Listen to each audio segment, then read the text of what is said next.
أعوذ بالله من الشيطان الرجيم. سورة الأنعام مكية. بسم الله الرحمن الرحيم. الحمد لله الذي خلق السماوات والأرض وجعل الظلمات والنور ثم الذين كفروا بربهم يعدلون. هو الذي خلقكم من طين ثم قضى أجلا وأجل مسمى عنده ثم أنتم تمترون. وهو الله في السماوات وفي الأرض يعلم سركم وجهركم ويعلم ما تكسبون. وما تأتيهم من آية من آيات ربهم إلا كانوا عنها معرضين. فقد كذبوا بالحق لما جاءهم فسوف يأتيهم أنباء ما كانوا به يستهزئون. ألم يروا كم أهلكنا من قبلهم من قرن مكناهم في الأرض ما لم نمكن لكم وأرسلنا السماء عليهم مدرارا وجعلنا الأنهار تجري من تحتهم فأهلكناهم بذنوبهم وأنشأنا من بعدهم قرنا آخرين. ولو نزلنا عليك كتابا في قرطاس فلمسوه بأيديهم لقال الذين كفروا إن هذا إلا سحر مبين.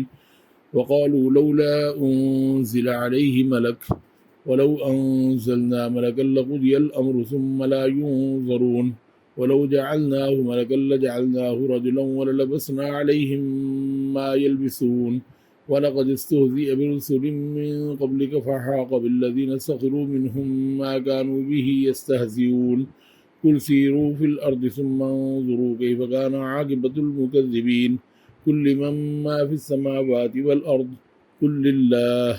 كتب على نفسه الرحمة ليجمعنكم إلى يوم القيامة لا ريب فيه. الذين خسروا أنفسهم فهم لا يؤمنون. وله ما سكن في الليل والنهار وهو السميع العليم. قل أغير الله أتخذ وليا فاطر السماوات والأرض وهو يطعم ولا يطعم. قل إني أمرت أن أكون أول من أسلم ولا تكونن من المشركين. قل إني أخاف إن عصيت ربي عذاب يوم عظيم. من يصرف عنه يومئذ فقد رحمه وذلك الفوز المبين. وإن يمسسك الله بضر فلا كاشف له إلا هو وإن يمسسك بخير فهو على كل شيء قدير وهو القاهر فوق عباده وهو الحكيم الخبير. قل أي شيء أكبر شهادة قل الله شهيد بيني وبينكم وأوحي إلي هذا القرآن لينذركم به ومن بلغ أئنكم لتشهدون أن مع الله آلهة أخرى قل لا أشهد. قل إنما هو إله واحد وإنني بريء مما تشركون. الذين آتيناهم الكتاب يعرفونه كما يعرفون أبناءهم. الذين خسروا أنفسهم فهم لا يؤمنون. ومن أظلم ممن افترى على الله كذبا أو كذب بآياته إنه لا يفلح الظالمون. ويوم نحشرهم جميعا ثم نقول للذين أشركوا أين شركاؤكم الذين كنتم تزعمون ثم لم تكن فتنتهم إلا أن قالوا والله ربنا ما كنا مشركين. انظر كيف كذبوا على أنفسهم وضل عنهم ما كانوا يفترون. ومنهم من يستمع إليك وجعلنا على قلوبهم أكنة أن يفقهوه وفي آذانهم وقرا وإن يروا كل آية لا يؤمنوا بها حتى إذا جاءوك يجادلونك يقول الذين كفروا إن هذا إلا أساطير الأولين وهم ينهون عنه وينأون عنه وإن يهلكون إلا أنفسهم وما يشعرون. ولو ترى إذ وقفوا على النار فقالوا يا ليتنا نرد ولا نكذب بآيات ربنا ونكون من المؤمنين بل بدا لهم ما كانوا يخفون من قبل ولو ردوا لعادوا لما نهوا عنه وإنهم لكاذبون. وقالوا إن هي إلا حياتنا الدنيا وما نحن بمبعوثين. ولو ترى إذ وقفوا على ربهم قال أليس هذا بالحق قالوا بلى وربنا قال فذوقوا العذاب بما كنتم تكفرون. قد خسر الذين كذبوا بلقاء الله حتى إذا جاءتهم الساعة بغتة قالوا يا حسرة على ما فرطنا فيها وهم يحملون أوزارهم على ظهورهم ألا ساء ما يزرون وما الحياة الدنيا إلا لعب ولهو وللدار الآخرة خير للذين يتقون أفلا تعقلون قد نعلم إنه ليحزنك الذي يقولون فإنهم لا يكذبونك ولكن الظالمين بآيات الله يجحدون ولقد كذبت رسل من قبلك فصبروا على ما كذبوا وأوذوا حتى أتاهم نصرنا ولا مبدل لكلمات الله ولقد جاءك من نبأ المرسلين وإن كان كبر عليك إعراضهم فإن استطعت أن تبتغي نفقا في الأرض أو سلما في السماء فتأتيهم بآية ولو شاء الله لجمعهم على الهدى فلا تكونن من الجاهلين إنما يستجيب الذين يسمعون والموتى يبعثهم الله ثم إليه يرجعون وقالوا لولا نزل عليه آية من ربه قل إن الله قادر على أن ينزل آية ولكن أكثرهم لا يعلمون وما من دابة في الأرض ولا طائر يطير بجناحيه إلا أمثالكم ما فرطنا في الكتاب من شيء ثم إلى ربهم يحشرون والذين كذبوا بآياتنا صم وبكم في الظلمات من يشاء الله يضلله ومن يشاء يجعله على صراط مستقيم قل أرأيتكم إن أتاكم عذاب الله أو أتتكم الساعة أغير الله تدعون إن كنتم صادقين بل إياه تدعون فيكشف ما تدعون إليه إن شاء وتنسون ما تشركون ولقد أرسلنا إلى من قبلك فأخذناهم بالبأساء والضراء لعلهم يتضرعون فلولا إذ جاءهم بأسنا تضرعوا ولكن قست قلوبهم وزين لهم الشيطان ما كانوا يعملون فلما نسوا ما ذكروا به فتحنا عليهم أبواب كل شيء حتى إذا فرحوا بما أوتوا أخذناهم بغتة فإذا هم مبلسون فقطع دابر القوم الذين ظلموا والحمد لله رب العالمين قل أرأيتم إن أخذ الله سمعكم وأبصاركم وختم على قلوبكم من إله غير الله يأتيكم به انظر كيف نصرف الآيات ثم هم يصفون قل أرأيتكم إن أتاكم عذاب الله بغتة أو جهرة هل يهلك إلا القوم الظالمون وما نرسل المرسلين إلا مبشرين ومنذرين فمن آمن وأصلح فلا خوف عليهم ولا هم يحزنون والذين كذبوا بآياتنا يمسهم العذاب بما كانوا يفسقون قل لا أقول لكم عندي خزائن الله ولا أعلم الغيب ولا أقول لكم إني ملك إن أتبع إلا ما يوحى إلي قل هل يستوي الأعمى والبصير أفلا تتفكرون وأنذر به الذين يخافون أن يحشروا إلى ربهم ليس لهم من دونه ولي ولا شفيع لعلهم يتقون ولا تطردوا الذين يدعون ربهم بالغداة والعشي يريدون وجهه ما عليك من حسابهم من شيء وما من حسابك عليهم من شيء فتطردهم فتكون من الظالمين وكذلك فتنا بعضهم ببعض ليقولوا أهؤلاء من الله عليهم من بيننا أليس الله بأعلم بالشاكرين وإذا جاءك الذين يؤمنون بآياتنا فقل سلام عليكم كتب ربكم على نفسه الرحمة أنه من عمل منكم سوءا بجهالة ثم تاب من بعده وأصلح فأنه غفور رحيم وكذلك نفصل الآيات ولتستبين سبيل المجرمين قل إني نهيت أن أعبد الذين تدعون من دون الله قل لا أتبع أهواءكم قد ضللت إذا وما أنا من المهتدين قل إني على بينة من ربي وكذبتم به ما عندي ما تستعجلون به إن الحكم إلا لله يقص الحق وهو خير الفاصلين قل لو أن عندي ما تستعجلون به لقضي الأمر بيني وبينكم والله أعلم بالظالمين وعنده مفاتح الغيب لا يعلمها إلا هو ويعلم ما في البر والبحر وما تسقط من ورقة إلا يعلمها ولا حبة في ظلمات الأرض ولا رطب ولا يابس إلا في كتاب مبين وهو الذي يتوفاكم بالليل ويعلم ما جرحتم بالنهار ثم يبعثكم فيه ليقضى أجل مسمى ثم إليه مرجعكم ثم ينبئكم بما كنتم تعملون وهو القاهر فوق عباده ويرسل عليكم حافظه حتى إذا جاء أحدكم الموت توفته رسلنا وهم لا يفرطون ثم ردوا إلى الله مولاهم الحق ألا له الحكم وهو أسرع الحاسبين قل من ينجيكم من ظلمات البر والبحر تدعونه تضرعا وخفية لئن أنجانا من هذه لنكونن من الشاكرين قل الله ينجيكم منها ومن كل كرب ثم أنتم تشركون قل هو القادر على أن يبعث عليكم عذابا من فوقكم أو من تحت أرجلكم أو يلبسكم شيعا ويذيق بعضكم بأس بعض انظر كيف نصرف الآيات لعلهم يفقهون وكذب به قومك وهو الحق قل لست عليكم بوكيل لكل نبأ مستقر وسوف تعلمون وإذا رأيت الذين يخوضون في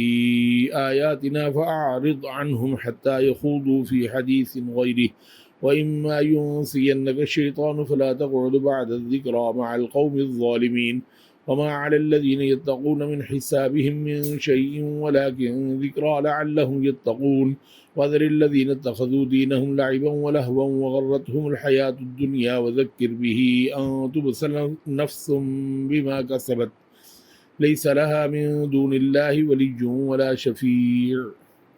وإن تعدل كل عدل لا يؤخذ منها أولئك الذين أبسلوا بما كسبوا لهم شراب من حميم وعذاب أليم بما كانوا يكفرون قل أندعو من دون الله ما لا ينفعنا ولا يضرنا ونرد على أعقابنا بعد إذ هدانا الله كالذي استهوته الشياطين في الأرض حيران له أصحاب يدعونه إلى الهدى ائتنا قل إن هدى الله هو الهدى وأمرنا لنسلم لرب العالمين وأن أقيموا الصلاة واتقوه وهو الذي إليه تحشرون وهو الذي خلق السماوات والأرض بالحق ويوم يقول كن فيكون قوله الحق وله الملك يوم ينفخ في الصور عالم الغيب والشهادة وهو الحكيم الخبير وإذ قال إبراهيم لأبيه آذر أتتخذ أصناما آلهة إني أراك وقومك في ضلال مبين وكذلك نري إبراهيم ملكوت السماوات والأرض وليكون من الموقنين فلما جن عليه الليل رأى كوكبا قال هذا ربي فلما أفل قال لا أحب الآفلين فلما رأى القمر بازغا قال هذا ربي فلما أفل قال لئن لم يهدني ربي لأكونن من القوم الضالين فلما رأى الشمس بازغة قال هذا ربي هذا أكبر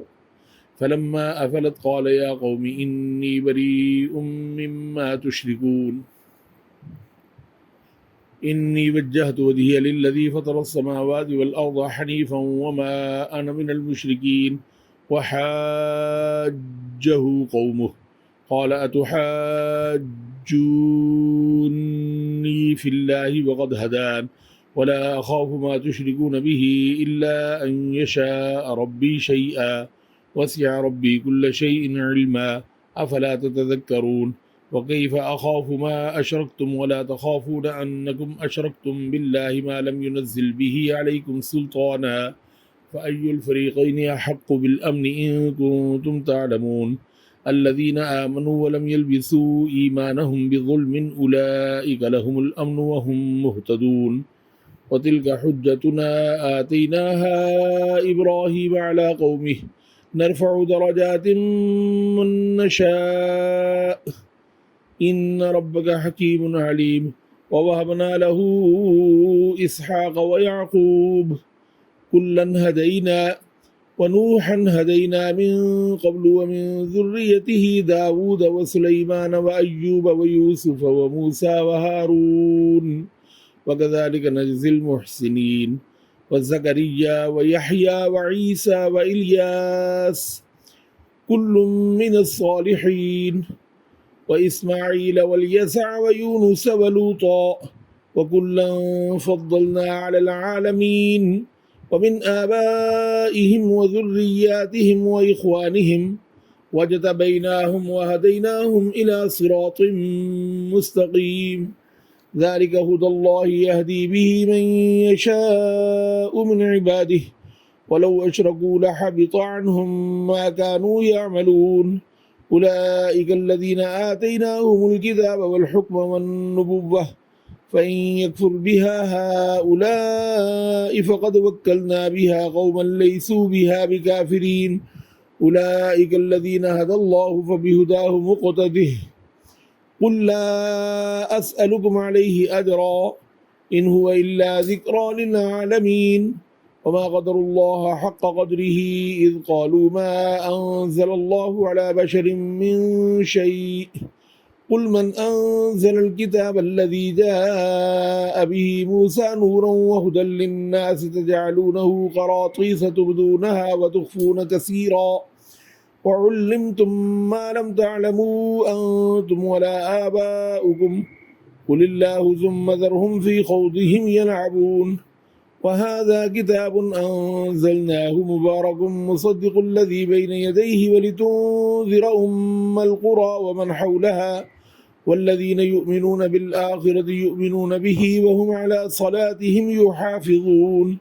ومن أظلم ممن افترى على الله كذبا أو قال أوحي إلي ولم يوحى إليه شيء ومن قال سأنزل مثل ما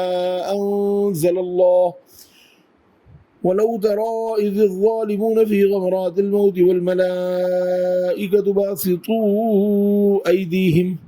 أخرجوا أنفسكم اليوم تجزون عذاب الهون بما كنتم تقولون على الله غير الحق وكنتم عن آياته تستكبرون ولقد جئتمونا فرادا كما خلقناكم أول مرة وتركتم ما خولناكم وراء ظهوركم وما نرى شفعاءكم الذين زعمتم أنهم فيكم شركاء لقد تقطع بينكم وضل عنكم ما كنتم تزعمون إن الله فالق الحب والنوى يخرج الحي من الميت ومخرج الميت من الحي ذلكم الله فأنا تؤفكون فالق الإصباح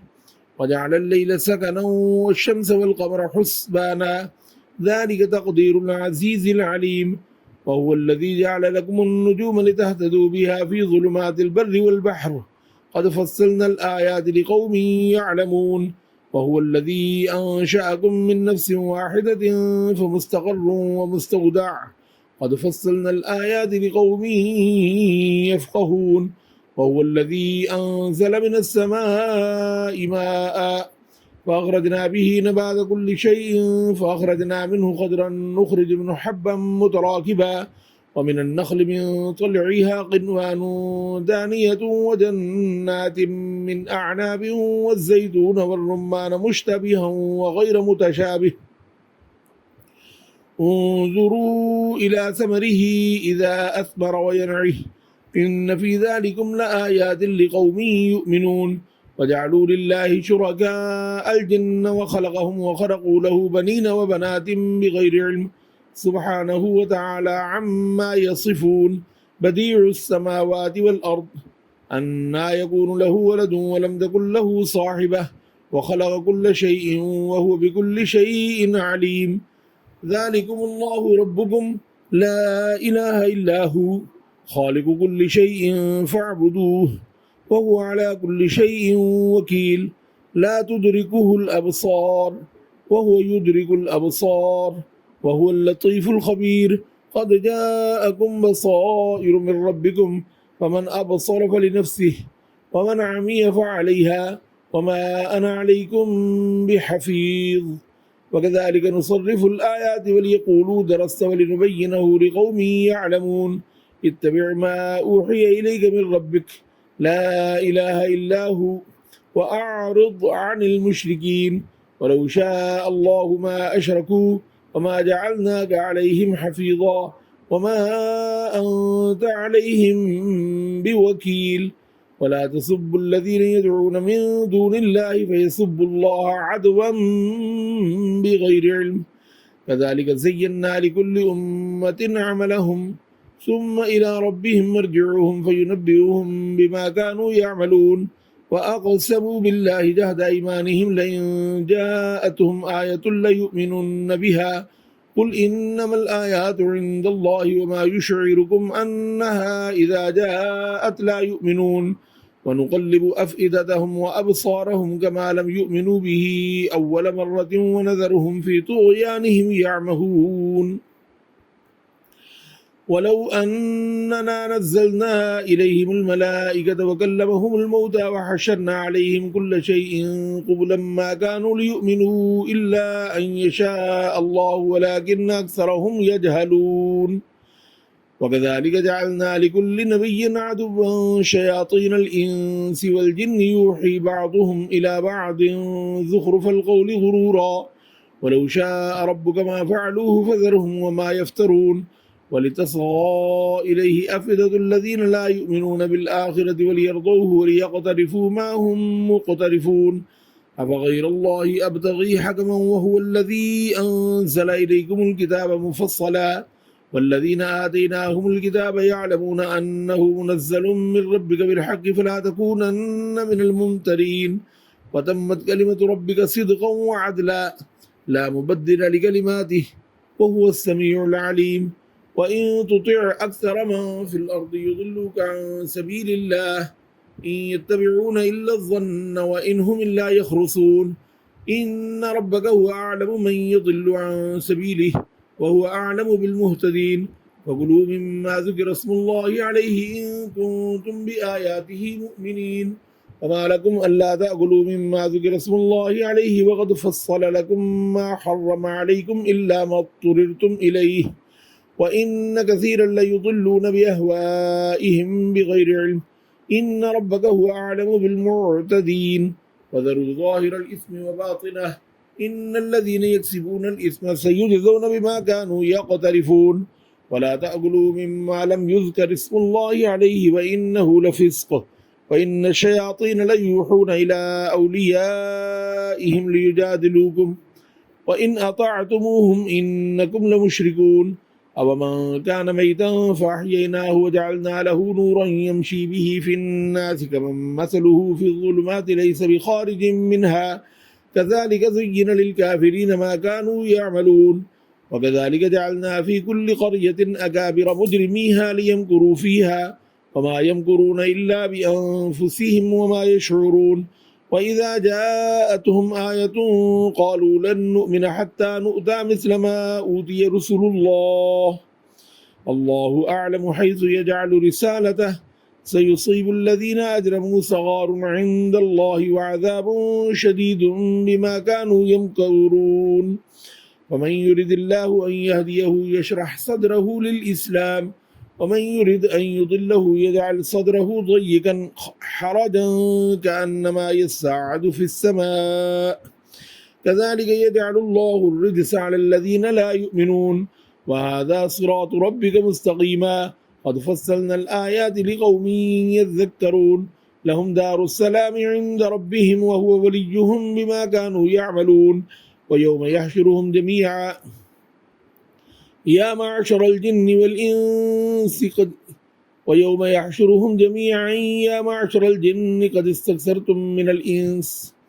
وقال أولياؤهم من الإنس ربنا استمتع بعضنا ببعض وبلغنا أجلنا الذي أجلت لنا قال النار مثواكم خالدين فيها إلا ما شاء الله إن ربك حكيم عليم. وكذلك نولي بعض الظالمين بعضا بما كانوا يكسبون. يا معشر الجن والإنس ألم يأتكم رسل منكم يقصون عليكم آياتي وينذرونكم لقاء يومكم هذا قالوا شهدنا على أنفسنا وغرتهم الحياة الدنيا وشهدوا على أنفسهم أنهم كانوا كافرين ذلك أن لم يكن ربك مهلك القرى بظلم وأهلها غافلون ولكل درجات مما عملوا وما ربك بغافل عما يعملون وربك الغني ذو الرحمة إن يشأ يذهبكم ويستخلف من بعدكم ما يشاء كما أنشأكم من ذرية قوم آخرين إنما توعدون لآت وما أنتم بمعجزين قل يا قوم اعملوا على مكانتكم إني عامل فسوف تعلمون من تكون له عاقبة الدار إنه لا يفلح الظالمون وجعلوا لله مما ذرأ من الحرث والأنعام نصيبا فقالوا هذا لله بزعمهم وهذا لشركائنا فما كان لشركائهم فلا يصل إلى الله وما كان لله فهو يصل إلى شركائهم ساء ما يحكمون وكذلك زين لكثير من المشركين قتل أولادهم شركاؤهم ليردوهم وليلبسوا عليهم دينهم ولو شاء الله ما فعلوه فذرهم وما يفترون وقالوا هذه أنعام وحرث حجر لا يطعمها إلا من نشاء بزعمهم وأنعام حرمت ظهورها وأنعام لا يذكرون اسم الله عليها افتراء عليه سيجزيهم بما كانوا يفترون وقالوا ما في بطون هذه الأنعام خالصة لذكورنا ومحرم على أزواجنا وإن يكن ميتة فهم فيه شركاء سيجزيهم وصفهم إنه حكيم عليم قد خسر الذين قتلوا أولادهم سفها بغير علم وحرموا ما رزقهم الله افتراء على الله قد ضلوا وما كانوا مهتدين وهو الذي أنشأ جنات معروشات وغير معروشات والنخل والزرع مختلفا أكله والزيتون والرمان متشابها وغير متشابه كلوا من ثمره إذا أثمر وآتوا حقه يوم حصاده ولا تسرفوا إنه لا يحب المسرفين ومن الأنعام حمولة وفرشا كلوا مما رزقكم الله ولا تتبعوا خطوات الشيطان إنه لكم عدو مبين 8 أزواج من الضأن 2 ومن المعز 2 قل الذكرين حرم أم الأنثيين أما اشتملت عليه أرحام الأنثيين نبئوني بعلم إن كنتم صادقين ومن الإبل 2 ومن البقر 2 قل الذكرين حرم أم الأنثيين أما اشتملت عليه أرحام الأنثيين أم كنتم شهداء إذ وصاكم الله بهذا ومن أظلم ممن افترى على الله كذبا ليضل الناس بغير علم إن الله لا يهدي القوم الظالمين قل لا أجد فيما أوحي إلي محرما على طاعم يطعمه إلا أن يكون ميتة أو دما مسفوحا أو لحم خنزير فإنه رجس أو فسقا أهل لغير الله به فمن اضطر غير باغ ولا عاد فإن ربك غفور رحيم وعلى الذين هادوا حرمنا كل ذي ظفر ومن البقر والغنم حرمنا عليهم شحومهما إلا ما حملت ظهورهما أو الحوايا أو ما اختلط بعظم ذلك جزيناهم ببغيهم وإنا لصادقون فإن كذبوك فقل ربكم ذو رحمة واسعة ولا يرد بأسه عن القوم المجرمين سيقول الذين أشركوا لو شاء الله ما أشركنا ولا آباؤنا ولا حرمنا من شيء كذلك كذب الذين من قبلهم حتى ذاقوا بأسنا قل هل عندكم من علم فتخرجوه لنا إن تتبعون إلا الظن وإن أنتم إلا تخرصون قل فلله الحجة البالغة فلو شاء لهداكم أجمعين قل هلم شهداءكم الذين يشهدون أن الله حرم هذا فإن شهدوا فلا تشهد معهم ولا تتبع أهواء الذين كذبوا بآياتنا والذين لا يؤمنون بالآخرة وهم بربهم يعدلون قل تعالوا أتل ما حرم ربكم عليكم ألا تشركوا به شيئا وبالوالدين إحسانا ولا تقتلوا أولادكم من إملاق نحن نرزقكم وإياهم ولا تقربوا الفواحش ما ظهر منها وما بطن ولا تقتلوا النفس التي حرم الله إلا بالحق ذلكم وصاكم به لعلكم تعقلون ولا تقربوا مال اليتيم إلا بالتي هي أحسن حتى يبلغ أشده وأوفوا الكيل والميزان بالقسط لا نكلف نفسا إلا وسعها وإذا قلتم فاعدلوا ولو كان ذا قربى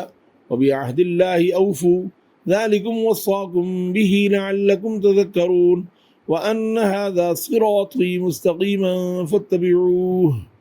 ولا تتبعوا السبل فتفرق بكم عن سبيله ذلكم وصاكم به لعلكم تتقون ثم آتينا موسى الكتاب تماما على الذي أحسن وتفصيلا لكل شيء وهدى ورحمة لعلهم بلقاء ربهم يؤمنون وهذا كتاب أنزلناه مبارك فاتبعوه واتقوا لعلكم ترحمون أن تقولوا إنما أنزل الكتاب على طائفتين من قبلنا وإن كنا عن دراستهم لغافلين أو تقولوا لو أنا أنزل علينا الكتاب لكنا أهدى منهم فقد جاءكم بينة من ربكم وهدى ورحمة ومن أظلم ممن كذب بآيات الله وصدف عنها سنجزي الذين يصدفون عن آياتنا سوء العذاب بما كانوا يصدفون هل ينظرون إلا أن تأتيهم الملائكة أو يأتي ربك أو يأتي بعض آيات ربك يوم يأتي بعض آيات ربك لا ينفع نفسا إيمانها لم تكن آمنت من قبل كسبت في إيمانها خيرا قل انتظروا إنا منتظرون إن الذين فرقوا دينهم وكانوا شيعا لست منهم في شيء إنما أمرهم إلى الله ثم ينبئهم بما كانوا يفعلون من جاء بالحسنة فله عشر أمثالها ومن جاء بالسيئة فلا يجزى إلا مثلها وهم لا يظلمون قل إنني هداني ربي إلى صراط مستقيم دينا قيما ملة إبراهيم حنيفا وما كان من المشركين قل إن صلاتي ونسكي ومحياي ومماتي لله رب العالمين لا شريك له وبذلك أمرت وأنا أول المسلمين قل أغير الله يبغي ربا وهو رب كل شيء ولا تكسب كل نفس إلا عليها ولا تزر وازرة وزر أخرى ثم إلى ربكم مرجعكم فينبئكم بما كنتم فيه تختلفون وهو الذي جعلكم خلائف الأرض ورفع بعضكم فوق بعض درجات ليبلوكم فيما آتاكم إن ربك سريع العقاب وإنه لغفور رحيم.